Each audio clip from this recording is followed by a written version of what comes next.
بسم اللہ الرحمن الرحیم. تمام دیکھنے اور سننے والوں کو میری طرف سے السلام علیکم. دوستو، ویڈیو شروع کرنے سے پہلے اگر آپ پہلی بار اس چینل پہ آئے ہوئے ہیں تو سبسکرائب ضرور کریے گا اور بیل آئیکن کو پریس کرنا نہ بھولیے گا. اور اس کے علاوہ اگر آپ مجھے فیس بک، ٹویٹر یا پیٹریون پہ جوائن کرنا چاہیں تو ان کی لنک نیچے ویڈیو کی ڈسکرپشن میں دی ہوئی ہے. اور اگر آپ میرے لکھے ہوئے بکس پڑھنا چاہتے ہیں تو اس کی بھی لنک نیچے ڈسکرپشن میں موجود ہے. اسرائیل کے اندر جاری مظاہروں کے بارے میں براڈر ویو کے اندر میں بات کرتا رہا ہوں، لیکن پچھلے کافی ہفتوں سے آپ نے نوٹ کیا ہوگا کہ میں نے اس مدعے پہ بات نہیں کی تھی. اس کی وجہ یہ تھی کہ کوئی نئی اپڈیٹ نہیں آ رہی تھی. یعنی جو چیزیں میں نے آپ کو بتائی تھی کہ مظاہرے ہو رہے ہیں، جوڈیشل اوور ہال کے خلاف مظاہرے ہو رہے ہیں، تو وہی مظاہرے چل رہے تھے. لیکن آج چونکہ ایک بہت بڑی اور ہسٹوریکل اور خطرناک ڈیولپمنٹ ہوئی ہے تو اسی لیے اس کے بارے میں آپ کو بتانا ضروری ہے. اچھا، مظاہرے پروٹیسٹ ہو کیوں رہے ہیں وہاں پر؟ بہت بڑی تعداد میں ہو رہے ہیں. وہ ہو اس لیے رہے ہیں کیونکہ ان کے پاس کوئی کنسٹیٹیوشن نہیں ہے. اسرائیل کا کوئی کنسٹیٹیوشن نہیں ہے. وہاں پر ایک جوڈیشری ہے اور وہاں پر ایک پارلیمنٹ ہے. ہمارے ملکوں میں جس طریقے سے ہوتا ہے، اسٹیٹس کی گورنمنٹ ہوتی ہیں اور وہاں پر سینٹر کی گورنمنٹ ہوتی ہے. لیکن وہاں جو کہ ہے ہی پدی سا ملک، چھوٹا سا ملک ہے، تو وہاں کوئی اسٹیٹ وغیرہ کچھ بھی نہیں ہے. وہاں پر ڈائریکٹ سینٹر کی گورنمنٹ اپوائنٹ ہوتی ہے. تو یہ گورنمنٹ چلتی رہتی ہے، اپنا کام کرتے رہتے ہیں اور یہ قانون بناتے ہیں. اب اگر کوئی قانون ایسا ویسا بن جاتا ہے جو کہ لوگ سمجھتے ہیں کہ یہ غلط قانون ہے، یا سول سوسائٹی یا وہاں کے جو لبرلز ہیں یا وہاں پہ کوئی بھی لوگ اگر وہ سمجھتے ہیں کہ یار یہ قانون غلط بنایا ہے انہوں نے، تو وہ سپریم کورٹ کی طرف چلے جاتے تھے اور کورٹ اس کو اوور ٹرن بھی کر دیتا تھا بعض اوقات.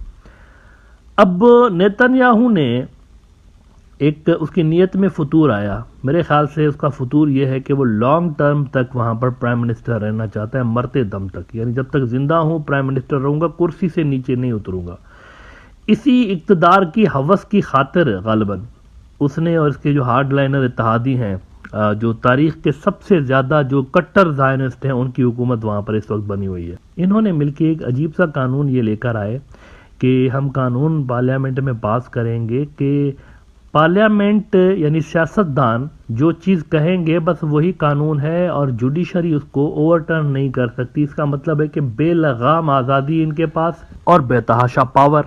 یعنی کہ پارلیمنٹ یا دوسرے لفظوں میں ان کی جو حکومت اگر کوئی بات کرتی ہے تو وہی حرف آخر ہوگا. فرض کریں کہ یہ اس طرح کا قانون بنا دیں کہ بھائی الیکشنز نہیں ہوں گے، اگلے سال الیکشن نہیں ہوں گے، الیکشن 5 سال 10 سال کے بعد ہوں گے، تو یہ بنا الیکٹ ہوئے 10 سال تک رہ سکتے ہیں، کوئی ان کو کچھ کہہ بھی نہیں سکتا.